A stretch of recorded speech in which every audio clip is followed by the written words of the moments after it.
Hi everyone, this is Parul, your faculty of reasoning and I welcome you all in Puzzle Pro. अभी आज इस समय पर हमारा लाइव सेशन होता है और मैं आपके लिए रिकॉर्डेड सेशन लेकर आई हूँ आप ही के फायदे के लिए।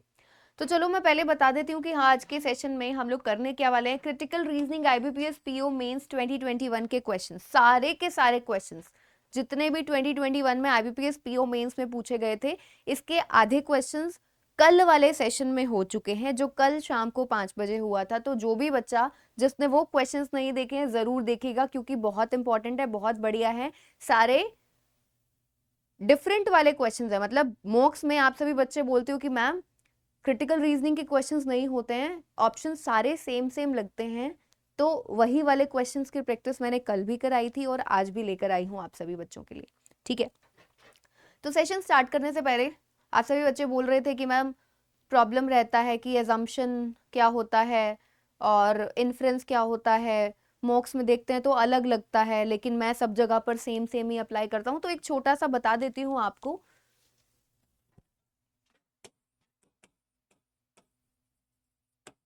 अगर तो आपका स्टेटमेंट एजम्पशन का क्वेश्चन है, एजम्पशन स्टेटमेंट का क्वेश्चन है, तो इसमें क्या होता है, आपकी स्टेटमेंट है उसको आपको मानना है एकदम 100% ट्रू, बिल्कुल सही मानना है।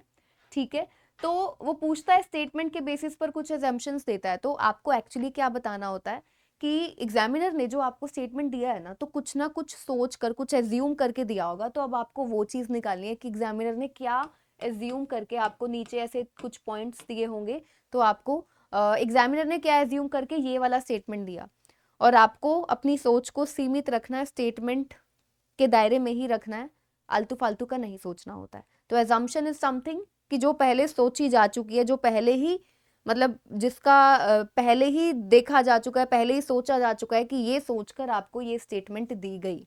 Assumption is that. बात आती है इन्फ्रेंस की।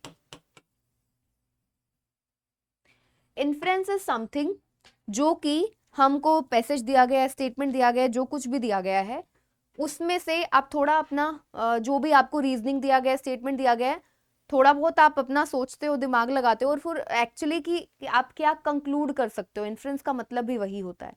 इन्फ्रेंस का मतलब होता है कि आप क्या कंक्लूड कर पा रहे हो। जो भी आपको स्टेटमेंट दी गई है, पैसेज दिया गया है, उसमें से आप क्या चीज कंक्लूड कर पा रहे हो, इन्फ्रेंस का मतलब। और इट कैन बी कि कई बार क्या होता है कि डायरेक्ट लिखा हुआ होता है तो आपको साफ साफ समझ में आ जाता है कि हाँ ये इन्फ्रेंस है। कई बार छुपा हुआ होता है, नजर नहीं आता है, पर आपको थोड़ा सा सोच कर निकालना पड़ता है। तो इस तरह के क्वेश्चंस आज के सेशन में हम लोग करने वाले हैं, इन्फ्रेंस वाले भी।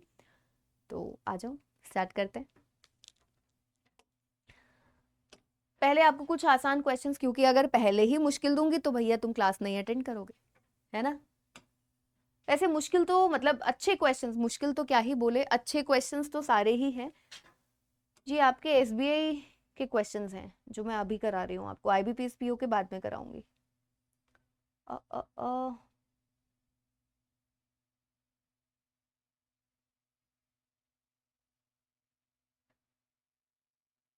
चलो लास्ट से ही स्टार्ट कर लेते हैं हम लोग। हम्म, ये क्वेश्चन है आप सभी के सामने। हिंदी वाले स्टूडेंट्स एक बार फटाफट से इस क्वेश्चन का ले लेंगे स्क्रीनशॉट। ये लो, हिंदी वाले स्टूडेंट्स फटाफट से इस क्वेश्चन का लेंगे स्क्रीनशॉट।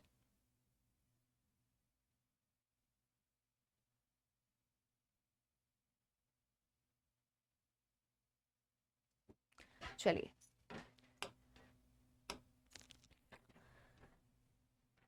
स्टेटमेंट दी गई है followed by 3 course of action, और आपको नीचे 3 कोर्स ऑफ एक्शन दिए गए, number 1 2 3। On the basis of the information given you have to assume everything in the statement to be true. ठीक है, स्टेटमेंट में आपको सब कुछ सही मानना है। And then decide which of the following suggested course of action logically follows. तो कौन सा कोर्स ऑफ एक्शन सही रहेगा, जो भी आपको प्रॉब्लम यहाँ पर दी गई है स्टेटमेंट में, उसका सोल्यूशन आपको बताना है कि क्या होगा, कौन सा एकदम सही बैठेगा, एकदम सटीक होगा। तो यहाँ कहता है the people who share the border of x and y are generally involved in fights regarding the distribution of water। एक बार आप खुद से भी क्वेश्चन करना चाहेंगे तो आप भी एक बार, इंग्लिश वाले बच्चे, पहले देख लो क्वेश्चन, पोज कर लो यहाँ पर वीडियो को और एक बार खुद से सॉल्व करो। फिर इसके बाद में सॉल्यूशन भी देखना है ना, जो किया वो सही था या गलत था। आ जाओ। तो कहता है जो लोग शेयर करते हैं border of X and Y are generally involved in fights regarding distribution of water usage of national highways and many more. मतलब सिंपल सी चीज है, कहता है एक्स और वाई दो सिटीज हैं जो भी हैं, ठीक है, एग्जाम्पल के तौर पर कि एक्स और वाई बॉर्डर शेयर करते हैं, ये बॉर्डर है, यहाँ एक्स यहाँ वाई। अब कहते हैं कि यहाँ के जो लोग होते हैं ना बॉर्डर वाले, ये लोगों में झगड़ा ही चलता रहता है, कभी डिस्ट्रीब्यूशन ऑफ वाटर का, मतलब इन दोनों एक्स वाई सिटीज के बीच में जो भी है, नेशनल हाईवेज को यूज को लेकर कि ये मेरा है, ये मेरा है, ये हमारी नदी है, हम तुमको पानी नहीं देंगे, ठीक है, एंड मैनी मोर। तो इस तरीके के ये झगड़े चलते रहते हैं। तो कहता है problem occurs when these fights hamper the other citizens. अब इससे ये प्रॉब्लम और ज्यादा क्या बढ़ा देती है कई बार, जब ये और लोगों को भी नुकसान पहुंचाना शुरू कर देते हैं, ठीक है।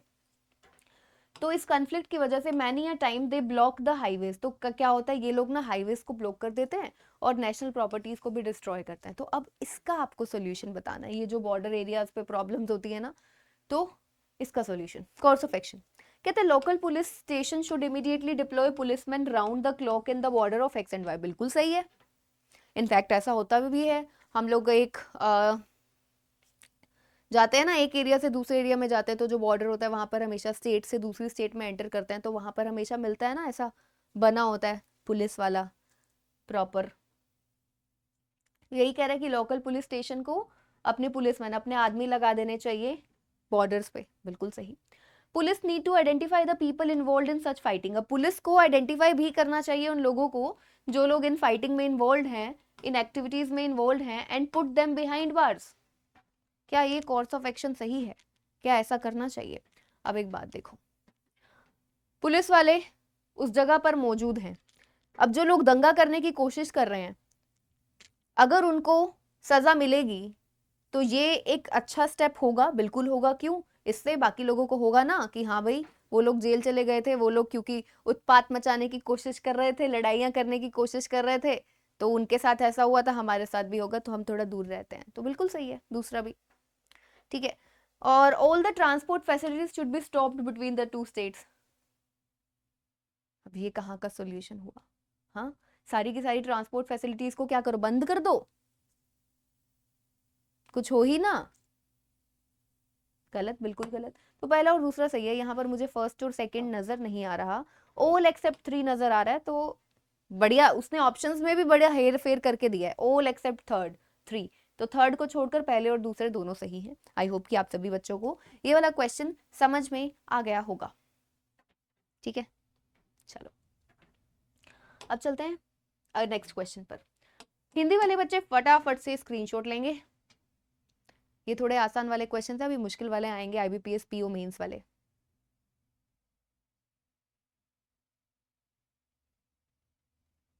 चलिए, इंग्लिश वाले स्टूडेंट्स भी एक बार देख लीजिए।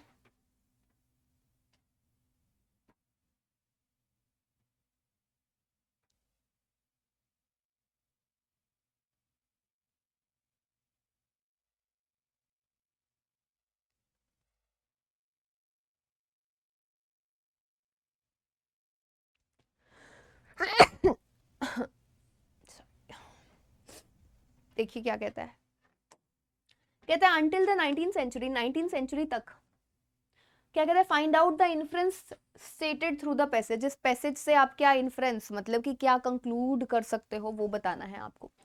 19th सेंचुरी तक loneliness refer to action like journeying to a place outside a city and had less to do with feeling. कहते हैं 19th सेंचुरी तक क्या था कि लॉनलीनेस का मतलब था कि आप एक जगह से दूसरी, journeying to a place outside a city, मतलब अपनी जगह से किसी दूसरी जगह पर चले गए, और फीलिंग के साथ कुछ ज्यादा लेना देना था नहीं। लॉनलीनेस मतलब हम बोलते हैं ना एक्चुअल अकेलेपन को, मतलब दैट इज अ फीलिंग जो कि आप फील करते हो। तो लॉनलीनेस का मतलब ये नहीं था, वो कह रहा है फीलिंग से नहीं था, मतलब कि आप एक जगह से दूसरी जगह पर चले गए अपनी जगह छोड़कर। तो description of loneliness and abandonment, abandonment मतलब अबैंडनमेंट होता है जो अपना सब कुछ छोड़ देना, सब कुछ छोड़ छाड़ देते हैं ना, पहाड़ों में चले जाते हैं, मतलब अबैंडन का मतलब है कि सब कुछ छोड़ छाड़ देने वाले। तो कहते हैं डिस्क्रिप्शंस जो है, मतलब जो एक्सप्लेनेशंस है लॉनलीनेस और अबैंडनमेंट का मतलब बता रहे हैं एक तरीके से, वर यूज्ड टू जनरेट, मतलब कि ये दोनों टर्म्स लॉनलीनेस और abandonment were used to generate fear, डर पैदा करने के लिए। अकेलेपन और अबैंडनमेंट का मतलब होता था एक तरीके से डर पैदा करना, non existence within man, to be cut off from the world and to God's love, मतलब कि डर पैदा कर देना किस चीज का, to be cut off from the world, आप दुनियादारी से अलग हो जाओगे, एंड टू गॉड्स लव, आपको भगवान का प्यार नहीं मिलेगा, ऐसा। मतलब थोड़ा सा ऐसा कॉम्प्लिकेटेड सा लग रहा है समझने में, ऐसा है ना, कि description of loneliness and abandonment were used to generate, अच्छा, non existence within man, समझ रहे हो, एग्जिस्टेंस नहीं है कि आप अलग हो जाओगे दुनिया से, गॉड के लव से, ऐसा कुछ। ठीक है, मतलब पढ़ लिया, कच्चा पक्का सा समझ में आ गया है। देख लेते हैं अब inference conclusion. God loves all equally, God loves, अब ऐसा इसको पढ़कर ये तो नहीं समझ में आया कि भैया हमको वैसे पता है ना, पर यहां से पढ़कर ये तो नहीं समझ में आया। People felt scared to be lonely and devoid of God's love, लोगों को डर लगता था अकेलेपन से, क्योंकि एक्चुअली उसके नाम पर डराया भी जाता था। लॉनलीनेस और अबैंडनमेंट का मतलब होता था डर, non existence within man, कि मैन नहीं, मतलब इंसान नहीं रहेगा, या जो भी है एक्चुअली इसका non existence. To be cut off, कि आप दुनिया से दूर हो जाओगे, भगवान के प्यार से वंचित रह जाओगे, ऐसा ही है। तो people felt scared to be lonely and devoid of God's love, ये सही है कि लोग जो हैं अकेले रह जाएंगे और उनको भगवान का प्यार नहीं मिलेगा। ये तो सही, मतलब समझ में आ रहा है, ये लास्ट वाली जो मेन लाइन है इसका मतलब ही यही है ना। Perception of people about loneliness change in 20th century में, चेंज हो गई, क्या पता हुई ना हुई। Feeling should be associated with idea of loneliness, now this is not inference, ये तो हमारा क्या है, थॉट प्रोसेस है, ऐसा तो मतलब हम लोग सोचते हैं, ये हमारी सोच है कि हाँ भाई फीलिंग जो है वो लोनलीनेस के साथ में एसोसिएट होनी चाहिए, बट यहाँ तो ऐसा कुछ नहीं है। वो तो कह रहा था कि फीलिंग तो है ही नहीं। 19th सेंचुरी तक लॉनलीनेस का मतलब होता था एक जगह से दूसरे जगह जाना, और इसमें कोई फीलिंग का लेना देना नहीं था, फील नहीं करते थे लोग, तो इसका तो कोई मतलब नहीं बनता। तो भैया सेकंड ऑप्शन ही नजर आ रहा है मुझे, कि लोग डरते थे कि अकेले हो जाएंगे और भगवान के प्यार से वंचित रह जाएंगे। तो सेकंड ऑप्शन हम इसमें से कंक्लूड कर पा रहे हैं इसकी ये वाली लाइन से।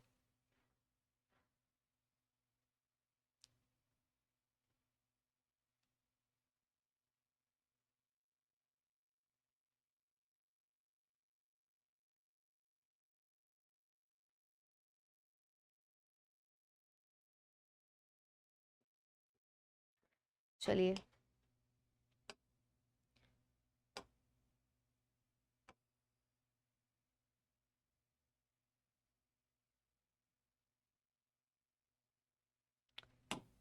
Question next. हिंदी वाले बच्चे अब आ गए हैं बहुत बढ़िया से क्वेश्चंस, तो थोड़ा ध्यान से कीजिएगा, ले लीजिए स्क्रीनशॉट हिंदी वाले स्टूडेंट्स। आज ये हमारी जो क्लास है ये काफ़ी जल्दी फटाफट से ख़त्म हो जाएगी, क्योंकि ये एक रिकॉर्डेड सेशन है, ठीक है।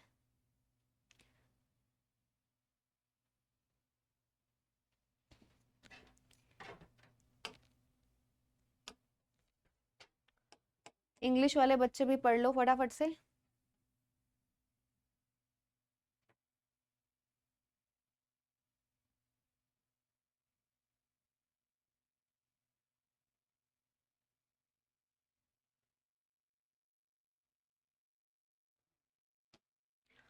ओके, तो critical reasoning question is based on short argument set of statements, ये सब for each question select the best answer of the choices given and explain why the chosen answer is right fit, ठीक है।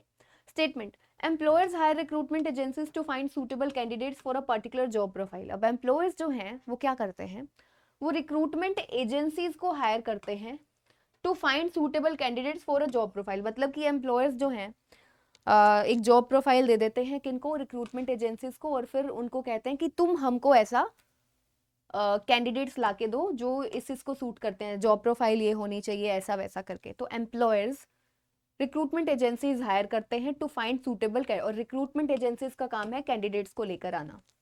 जो भी employer आपको job profile देगा उसके उसके बेसिस पर agency recruiters do this by, अब एजेंसी रिक्रूटर्स जो ये रिक्रूटमेंट एजेंसीज है ये कैसे वर्क करती हैं, by researching the open roles, ठीक है, सबके रोल्स को रिसर्च करती है। आइडेंटिफाइंग क्वालिफाइड पीपल, जो भी क्वालिफाई लोग होते हैं उनको पूरा प्रॉपर आइडेंटिफाई करते हैं। स्क्रीनिंग करते हैं, मतलब कि एक तरीके से स्क्रीनिंग इंटरव्यू।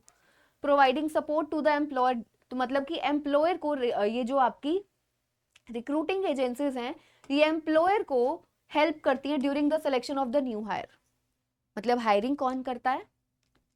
एजेंसी रिक्रूटर्स करते हैं। जो जिसको किसने रिक्रूट किया, मतलब एम्प्लॉयर ने रिक्रूट किया रिक्रूटमेंट एजेंसी को, रिक्रूटमेंट एजेंसी ने कैंडिडेट्स लेकर आई जो भी जॉब प्रोफाइल एम्प्लॉयर्स ने उनको दी थी। और ये आगे बताया गया है कि एजेंसी रिक्रूटर्स क्या क्या किस किस तरीके से करते हैं।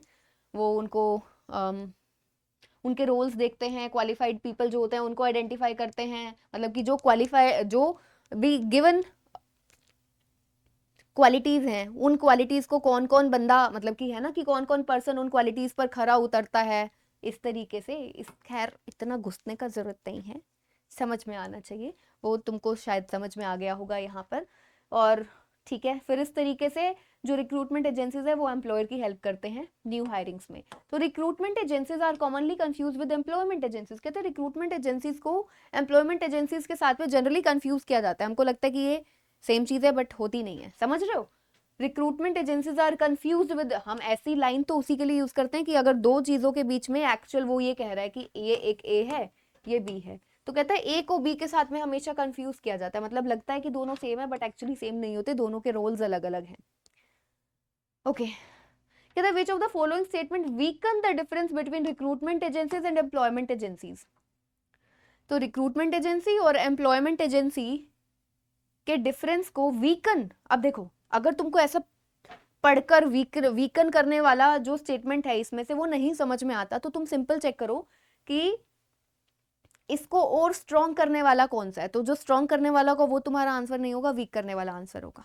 ठीक है, ऐसा भी कर सकते हो। अगर तुमको ऐसा डायरेक्ट समझ में नहीं आता कि वीकन का मतलब क्या है, मतलब सिंपल आंसर निकालो तुम कि यहाँ से कौन सी स्टेटमेंट्स तुमको सही लग रही हैं, है ना, इसके हिसाब से। लेकिन एक्चुअली तुमको क्या करना है, उसका उल्टा निकालना है, जो इनके डिफरेंस को क्या करे, वीक करे, स्ट्रॉन्ग नहीं करे। मतलब सही चीज नहीं, गलत चीज होनी चाहिए एक तरीके से। हाँ, कहते recruitment agency works from the work site, मतलब एम्प्लॉयर, रिक्रूटमेंट एजेंसी एम्प्लॉयर के लिए काम करती है। Employment agency work from job Sikar, मतलब हाँ ठीक है, जॉब सीकर मतलब जो जॉब ढूंढने वाला होता है, तो जॉब प्रोफाइल तो यही देती है ना आपको। तो employment agency work from job seeker और recruitment agency work from employer, उसने दिया ही हुआ यहाँ पर आपको। तो ये लाइन तो सही है, मतलब कि हमको चाहिए वीक करने वाला इनका डिफरेंस, ये डिफरेंस तो बिल्कुल सही हुआ ना।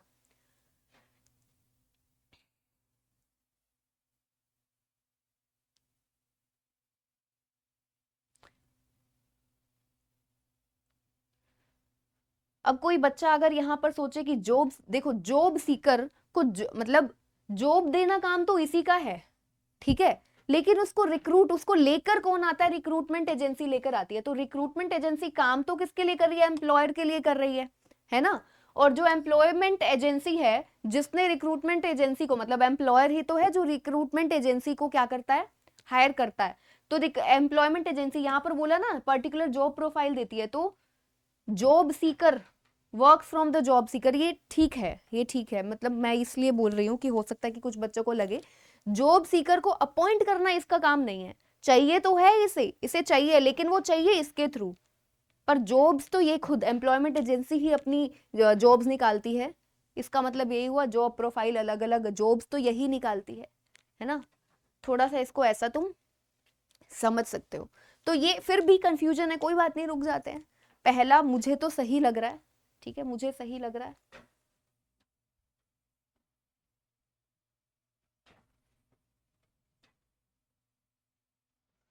चलो, recruitment agency typically looks for skilled workers to suit the role, बिल्कुल सही। रिक्रूटमेंट एजेंसी सही लग रहा है मतलब कि वो सही है बच्चों।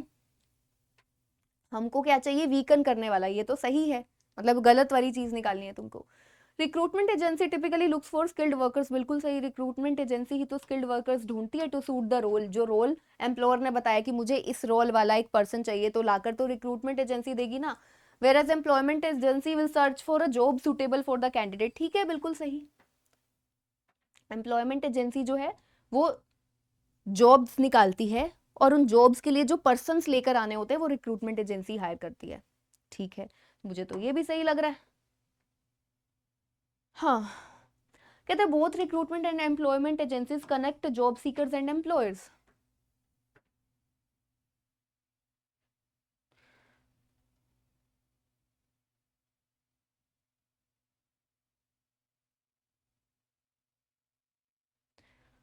अब जॉब सीकर को एम्प्लॉयर के साथ में कनेक्ट करने का काम रिक्रूटमेंट एजेंसी का है। दोनों का काम पहली बात सेम है भी नहीं, तो ये वाला है जो कि गलत है और हमको निकालना है वीक करने वाला ही इसके डिफरेंस को। मतलब ऊपर जो डिफरेंसेस दिए गए हैं वो सही हैं, ये गलत है, तो एक्चुअल आंसर हमारा थर्ड होना चाहिए। है क्या इसमें? ओनली थर्ड, थर्ड के साथ में और कुछ दिया गया? सेकंड एंड थर्ड नहीं, सेकंड तो पक्का ही गलत, मतलब सेकंड तो पक्का ही बिल्कुल सही है, इस वजह से ये तो नहीं बनेगा। और थर्ड और सेकंड में फिर यही ऑप्शन नजर आ रहा है, थर्ड। क्योंकि पहली बात, दोनों के काम सेम नहीं है। Recruitment agency is commonly confuse with employment agency. ठीक है,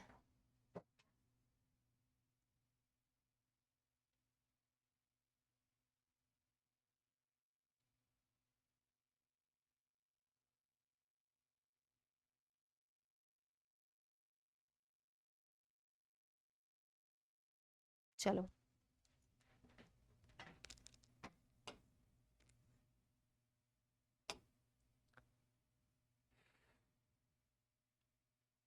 हिंदी वाले बच्चे फटाफट से ले लीजिए स्क्रीनशॉट।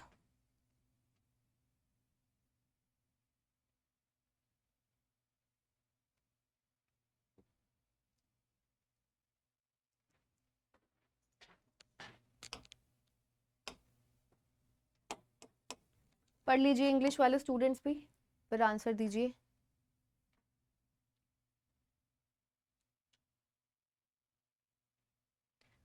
कहता given below is a passage followed by a question, select the option that best answers the question. ठीक है, बेस्ट आंसर जो भी होगा।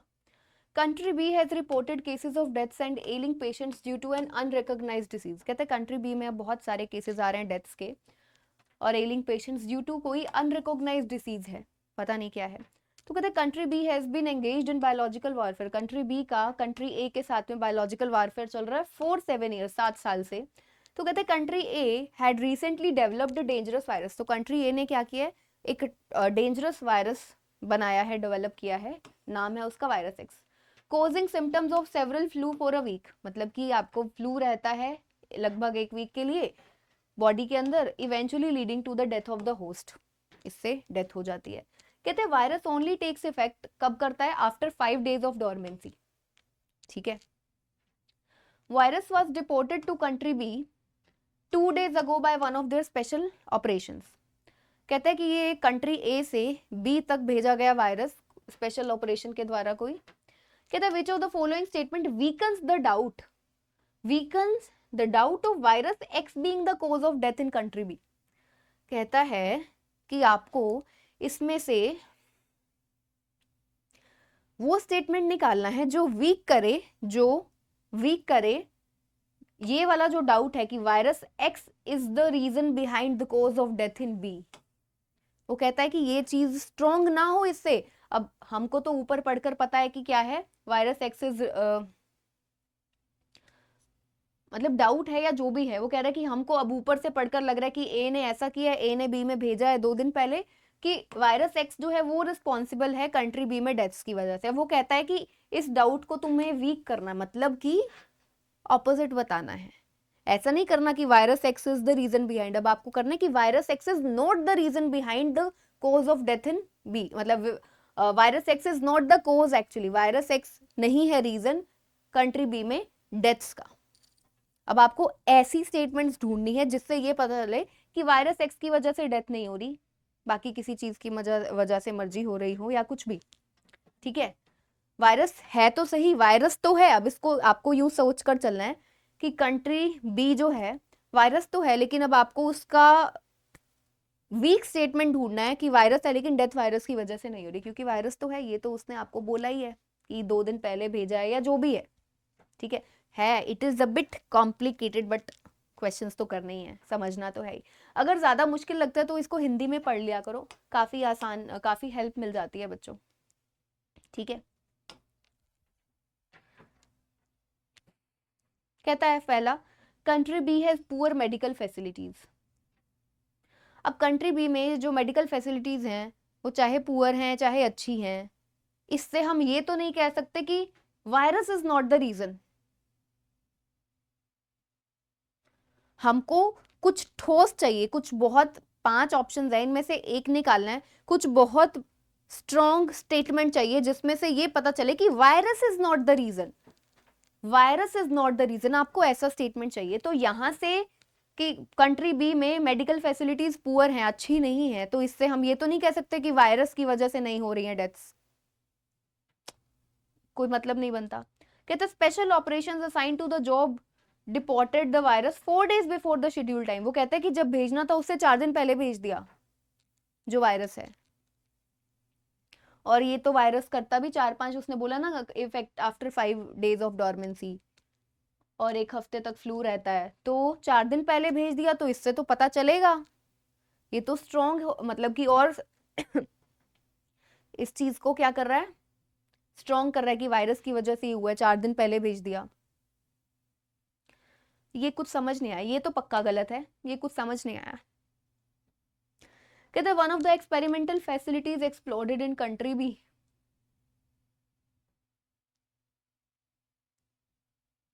अब इससे भी क्या पता चलता है कि कुछ बात तो हुई नहीं है ऐसी, एक्सपेरिमेंटल फैसिलिटीज एक्सप्लोड हो गई कंट्री बी में, तो इससे भी हम ये तो नहीं कह सकते कि वायरस का कोई लेना देना नहीं, आउट ऑफ द कॉन्टेक्स्ट जा रहा है ये, इसका तो कुछ मतलब ही नहीं बनता। एक्सपेरिमेंटल फैसिलिटीज के बारे में कोई बात नहीं कही, या तो कुछ ऐसा होता ना कि वो कहता कि कंट्री बी में कुछ चल रहा था, कंट्री ए और बी के बीच में तो वारफेयर तो जो चल रहा है चल रहा है, और फिर कुछ स्पेशल ऐसा मेंशन करता कि बी कंट्री के अंदर भी कुछ एक्सपेरिमेंट्स चल रहे थे, और फिर हम कर सकते थे, फिर ये रीजन हो सकता था कि भाई वहां पे एक्सप्लोजन हो गया तो उसकी वजह से डेथ्स हो रही हैं या कुछ भी हो रहा है। बट हमको चाहिए कि वायरस को वीक करना है, मतलब कि वायरस इज द रीजन, इस वाली स्टेट में ऐसी स्टेटमेंट चाहिए जो ये कहे कि वायरस वाली चीज को वीक करना है, virus is not the reason. I hope कि आप सभी समझ रहे हो इस बात को। News of death was reported on the day the virus had been deported in country B. जिस दिन वायरस कंट्री बी में भेजा गया उस दिन न्यूज आई डेथ की। ये सही है, पूछो क्यों? क्योंकि जिस दिन वायरस आया वो कब, वो उसको भी थोड़ा सा टाइम लगेगा, बॉडी में जाएगा, काम करेगा, 5-6 लिखा भी हुआ, मेंशन भी है कि वो इतने दिन में अपना इफेक्ट, अपना असर दिखाता है ना। तो अगर उसी दिन डेथ हुई है जिस दिन वायरस आया है, तो ये है कि ये पक्का हो गया कि वायरस की वजह से नहीं हुई।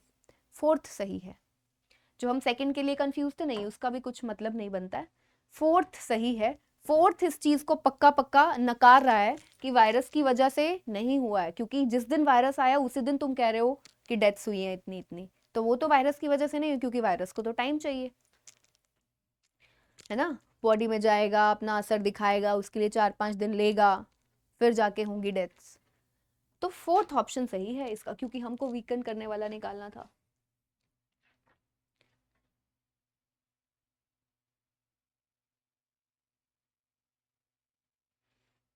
ये आउट ऑफ द कॉन्टेक्स्ट ही हो गया, मतलब इसके बारे में या तो कुछ ऐसा होता, कुछ भी नहीं बताया गया, इस बारे में कुछ बात ही नहीं हुई, तो अपनी तरफ से कुछ भी सोच लें, ऐसा तो नहीं चलेगा।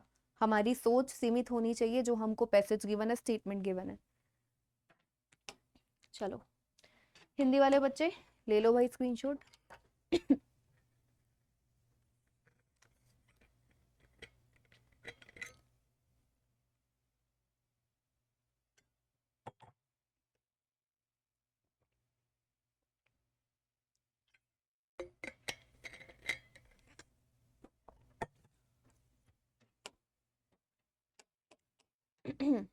देखिए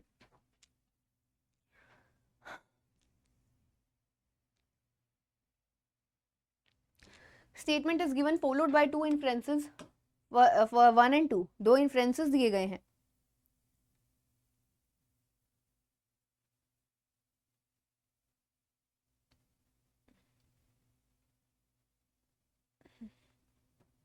You have to consider the statement to be true if it seems to be at variance from commonly, ठीक है। Which of the given references if any follow from the given statement, कौन सा इन्फ्रेंस सही है, follow करता है। One and to बच्चे ये तो नहीं है, दो तो नहीं है नीचे, ठीक है। ऑप्शंस दिए गए हैं। Statement is followed by two inferences, statement नहीं नहीं नहीं, ये पूरी की पूरी स्टेटमेंट है। चलो, तो इनमें से तुमको ऑप्शन बताना है कौन सा इन्फ्रेंस सही है, मतलब कंक्लूजन, या इस स्टेटमेंट को पढ़कर स्टेटमेंट को सही माना, स्टेटमेंट पढ़कर क्या कंक्लूड कर पा रहे हैं। इंडिया की economy is characterised as a developing market, ठीक है। इंडिया की इकोनॉमी क्या है, डेवलप कर रही है। According to world ranking it is fifth by nominal GDP and third by, ठीक है, फिफ्थ है बाय नॉमिनल जीडीपी, थर्ड है by purchasing power parity. At the beginning of 21वीं सेंचुरी एनुअल एवरेज जीडीपी कितना था, 6 to 7%, 21st में, ठीक है। 21st में कितना था, 6 to 7%। 2014 to 2018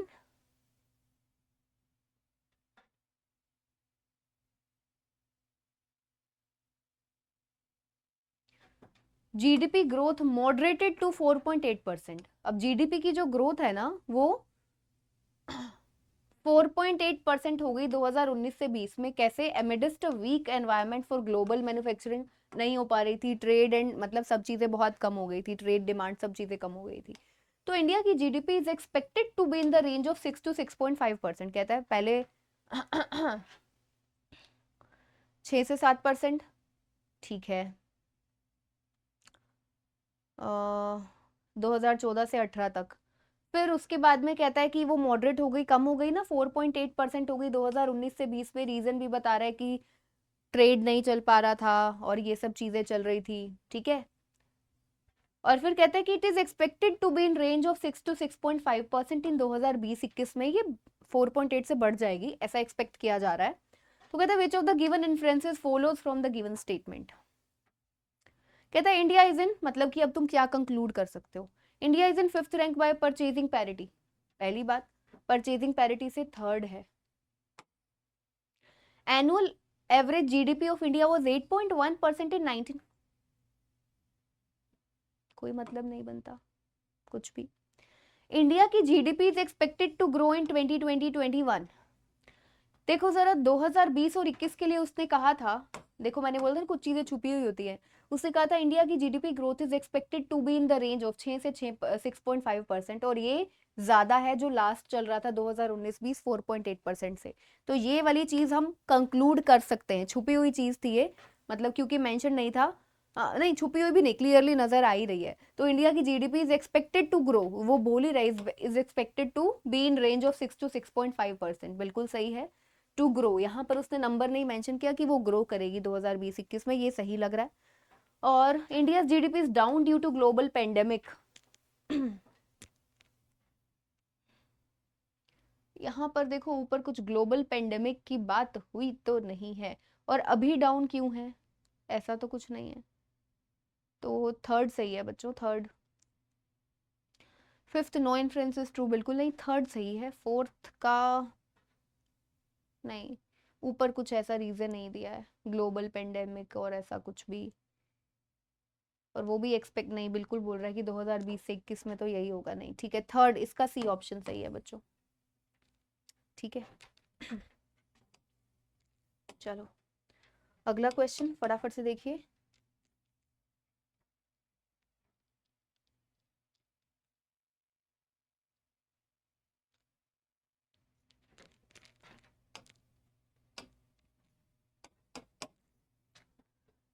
हाँ, पैसेज में कहता है ministry of railway has invited bids for operating of passenger train services over 109 routes. कहता है मिनिस्ट्री ऑफ रेलवे ने क्या किया, इनवाइटेड बिड्स, क्या मतलब होता है इनवाइटेड बिड्स का। रेल मंत्रालय ने मौजूदा रेल बुनियादी ढांचे पर 151 आधुनिक ट्रेनों का उपयोग करके, मतलब ये तो समझ में आ रहा है कि 151 ट्रेन है, उसको यूज करके 109 रास्ते मार्गों पर, ठीक है, पर यात्री ट्रेन सेवाओं को के संचालन के लिए बोलियां आमंत्रित की हैं। अच्छा, मतलब होता है ना बोलियां आमंत्रित की, मतलब कि इनवाइटेड बिड्स, मतलब कि कोई, जैसे हम होता है ना कि कॉन्ट्रैक्टर को हम एक कॉन्ट्रैक्ट देते हैं कि तुम ये चीज़ करो, तो वही मतलब है कि मिनिस्ट्री ऑफ रेलवे ने ऐसा किया है। इनवाइटेड बिड्स का एक्चुअल मतलब तो वैसे यही होता है कि कॉन्ट्रैक्टर को हायर करना, कि आप ये उसको एक काम दे दिया जाता है कि तुम इतने समय में इतना ऐसा ऐसा काम कर दो, या जो भी होता है, ठीक है, कुछ ऐसा ही होता है। तो बोलियां लगाई, ठीक है, कुछ कुछ होती है चीजें जो नहीं भी समझ में आती, तो आगे पढ़ लेते हैं। Ministry of railway has invited bids for operating of passenger train. वो कहता है कि पैसेंजर ट्रेन चलानी है, ये वाली सर्विसेज ओपन करनी है। ओवर 109 रूट्स हैं, 151 मॉडर्न ट्रेन को यूज करेंगे एग्जिस्टिंग रेल इंफ्रास्ट्रक्चर में जो है अभी available 151 modern train. It is the first step ever in the direction of private investment. Now वो कहते हैं कि ये पहला स्टेप है ever in the direction of private investment for running passenger train. मतलब कि ये जो इनवाइटेड बिड्स का मतलब है कि प्राइवेट कुछ हिस्सा इसका, okay okay okay okay, I hope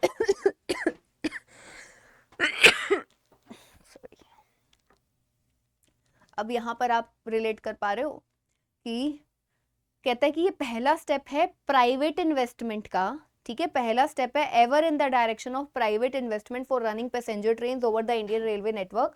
and estimated कहता है कि 30,000 करोड़ का इन्वेस्टमेंट है, एक्सपेक्ट किया जा रहा है बिगिनिंग फ्रॉम 2023, ठीक है। मतलब कि इंडियन रेलवेज अब क्या कर रही है, थोड़ा प्राइवेट कुछ लेकर आ रही है, ठीक है। वो प्राइवेट कंपनीज जो भी हैं वो हेल्प करेंगी इन सब चीज़ों को बनाने में, करने में, और फिर ये मिलकर गवर्नमेंट और प्राइवेट मिलकर ये वाला जो है ट्रेन सर्विस है इसको चलाएंगे। मतलब मेरे हिसाब से इसका मतलब ऐसा ही है। पढ़ लेते हैं हिंदी में। रेल मंत्रालय ने मौजूदा रेल बुनियादी ढांचे पर, ठीक है, ये समझ में आ गया। भारतीय रेलवे नेटवर्क पर यात्री ट्रेन चलाने के लिए निजी निवेश की दिशा में पहला कदम है। हाँ बिल्कुल, प्राइवेट पहली बार आ रहा है, इसको ज्वाइन कर रहा है, तो 2023 से इतना निवेश की उम्मीद है। तो क्या यह भारतीय रेलवे स्टेशन का एक अच्छा कदम है? तो क्या ये एक अच्छा कदम है इंडियन रेलवे का? पहली चीज, गुड स्टेप वाला क्वेश्चन मैंने आपको कल भी कराया था। मैंने कहा था उसमें क्या था कि एक कोई पॉलिसी थी जिसमें कोविड कोविड वाले जो डेब्ट केसेस थे उसको एक्सक्लूड कर दिया था। तो मैंने आपको क्या बताया था, अगर सरकार ने कुछ किया है तो सोच समझ के किया है, ठीक है। अब यहाँ पर भी अगर वो ये चीज लेकर आए हैं तो कुछ सोच समझ कर, फायदे के लिए। ऑब्वियसली अगर एक पैसेंजर ट्रेन सर्विस चलेगी जिसमें मॉडर्न ट्रेन को यूज कर रहे हैं तो इसमें लोगों का तो फायदा है ही है ना। नुकसान क्या होगा मुझे अभी नहीं समझ में आ रहा है, ऐसे पढ़कर देखते हैं कि अगर कुछ है तो। कहते हैं an expert committee under the chairmanship of Vivek Debroy had recommended the step in 2015। कहते हैं 2015 में ना ये वाला स्टेप रेकमेंड एक्चुअली किया गया था। मतलब वो कह रहे हैं कि ये स्टेप अच्छा है, yes this is a good step, क्योंकि एक एक्सपर्ट कमेटी ने यही चीज रेकमेंड की थी 2015 में। तो ये तो बिल्कुल सही चीज हुई, अच्छी चीज हुई कि 2015 में कोई चीज रखी गई थी और अब हम उसको कर रहे हैं, तो मतलब बढ़िया तो है, स्टेप बढ़िया ही है। अब ये चीज कंफर्मेशन हो जाती है यहां से। कहते हैं yes this will improve the quality of services offered by railways due to a higher focus on customer satisfaction. ये भी बिल्कुल अभी मैंने बोला, इसमें फायदा तो कस्टमर सेटिस्फेक्शन होगी। तो हाँ ठीक है, क्योंकि इस पे ज्यादा फोकस किया जाएगा, मॉडर्न ट्रेन यूज कर रहे हैं तो इसमें ज्यादा फोकस है कस्टमर की सेटिस्फेक्शन पे, तो ये इंप्रूव करेगा क्वालिटी ऑफ सर्विसेज का। ये सही लग रहा है मुझे।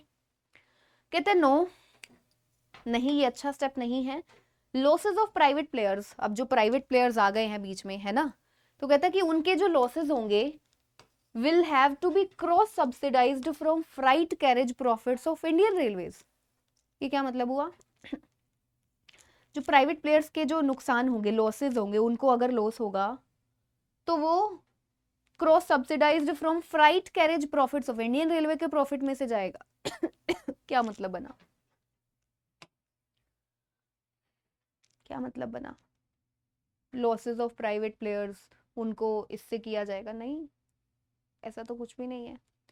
प्रॉफिट होगा तो होगा, सबको होगा, लॉस होगा तो सबको होगा।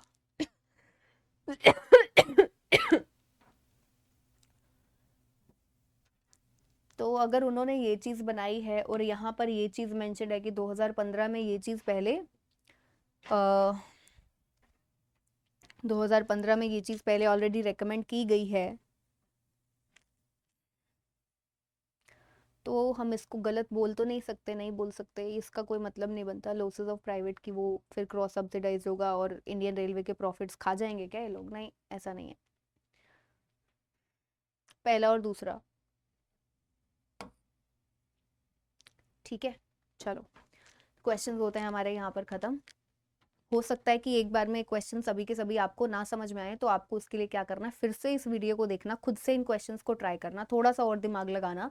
और ये क्वेश्चंस तभी समझ में आ पाएंगे बच्चों जब हम बहुत बहुत बहुत सारी प्रैक्टिस कर लेंगे, अदरवाइज नहीं होंगे। तो इसलिए इसको भी पजल्स की तरह बहुत ज़्यादा प्रैक्टिस चाहिए। तो परेशान होने की ज़रूरत नहीं है, टेंशन लेने की ज़रूरत नहीं है, सब चीज़ें धीरे धीरे धीरे हो जाएंगी। आपकी पारुल मैम आपके साथ में बहुत सारे क्वेश्चंस आपके लिए लेकर आएंगी, सब हो जाएगा। आप करने वाले बनो, सब हो जाएगा। ठीक है, तो चलो मिलते हैं हम लोग फिर नेक्स्ट सेशन में। Bye bye, take care.